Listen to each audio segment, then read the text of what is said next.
नमस्कार, मैं हूं मनमोहन भट्ट। आज बात कांग्रेस की अंदरूनी राजनीति की। हरीश रावत एक बार फिर से अपने विरोधियों पर भारी पड़े हैं। पूरी खबर आपको बताएंगे, लेकिन आपने अगर अभी तक इस चैनल को सब्सक्राइब नहीं किया है तो इस चैनल को सब्सक्राइब जरूर कीजिए। सबसे बड़ी खबर दिल्ली से आ रही है, कांग्रेस खेमे से आ रही है। कांग्रेसी नेता हरीश रावत ने अपना दम दिखा दिया है अपने विरोधियों पर। उत्तराखंड में जो खास तौर पर उनके विरोधी हैं कांग्रेस में, उन पर हरीश रावत भारी पड़े हैं।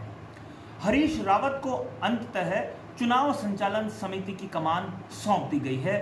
2022 में होने वाले विधानसभा चुनावों में पूरी की पूरी कमान हरीश रावत संभालने जा रहे हैं। सिर्फ यही नहीं, उनकी ही पसंद का प्रदेश अध्यक्ष यानी पीसीसी चीफ जो है वो उनकी पसंद का बनाया गया है। गणेश गोदियाल का नाम तय हो गया है। हालांकि पिछले करीब 20 दिन से इसकी चर्चा लगातार बनी हुई थी और ये लगभग तय हो गया था कि चुनाव संचालन समिति की कमान हरीश रावत के पास होगी और प्रदेश कांग्रेस अध्यक्ष की कमान गणेश गोदियाल के हाथ में होगी।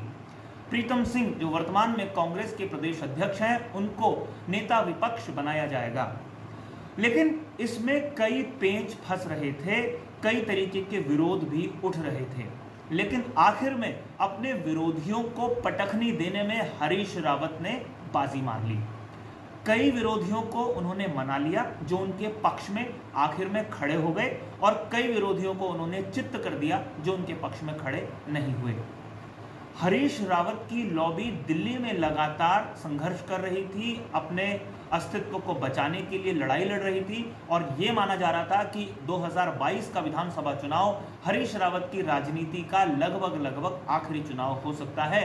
इसलिए इस चुनाव में पूरे दमखम के साथ हरीश रावत उतरना चाहते थे। गणेश गोदियाल को प्रदेश अध्यक्ष बनाने के लिए एड़ी चोटी का जोर हरीश रावत ने लगाया, क्योंकि चुनाव संचालन समिति के अध्यक्ष की कमान उनके पास पहले ही आ चुकी थी। चुनाव के दौरान चुनाव संचालन समिति के पास असीमित अधिकार होते हैं रणनीति बनाने के, चुनाव कैंपेन चलाने के, और प्रदेश अध्यक्ष भी अगर अपनी पसंद का हो तो टिकट बंटवारे में चुनाव संचालन समिति का रोल काफी महत्वपूर्ण हो जाता है, क्योंकि चुनाव संचालन समिति का अध्यक्ष और प्रदेश कांग्रेस अध्यक्ष मिलकर टिकट का बंटवारा आखिर में करते हैं, जिस पर अंतिम मोहर सोनिया गांधी ही लगाती है। इसलिए चुनाव से ठीक पहले प्रदेश अध्यक्ष को बदला गया।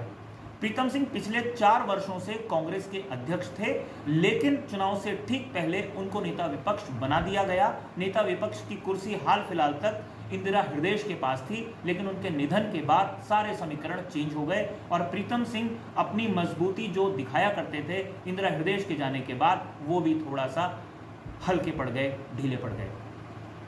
अब देखना यह है कि 3 लोगों की तिकड़ी, प्रीतम सिंह नेता विपक्ष, गणेश गोदियाल प्रदेश कांग्रेस कमेटी के अध्यक्ष और हरीश रावत चुनाव संचालन समिति के अध्यक्ष, ये तीनों मिलकर भारतीय जनता पार्टी का कैसे मुकाबला कर पाते हैं।